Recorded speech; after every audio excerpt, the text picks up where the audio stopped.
يقضي عاهل مملكة البحرين الملك حمد بن عيسى آل خليفة عطلته الخاصة بمدينة طنجة المغربية مع أفراد من عائلته الملكية بعد أن وصلها قبل أسبوع.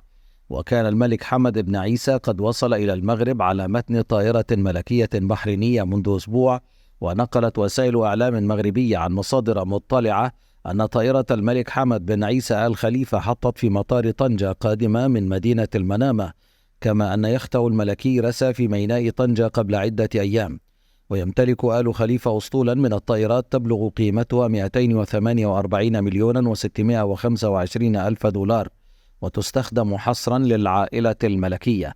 ووفق ذات المصادر فقد انتقل العاهل البحريني وسط موكب رسمي بشوارع المدينة، حيث شهد المسار الذي سلكه استنفارا أمنيا كبيرا.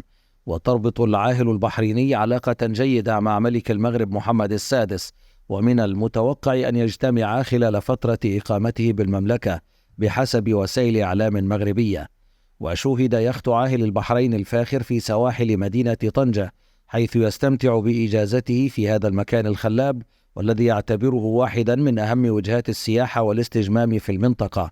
واشترى ملك البحرين يخته الذي أطلق عليه اسم راية عام 2018، وبلغ سعره 250 مليون يورو، ويبلغ طوله 360 قدما أي ما يعادل 110 أمتار، ويضم 16 كابينة للضيوف. ويستوعب يخت الراية المملوك لحمد بن عيسى 16 راكبا و47 فردا من أفراد الطاقم، ويوفر لهم العديد من سبل الراحة.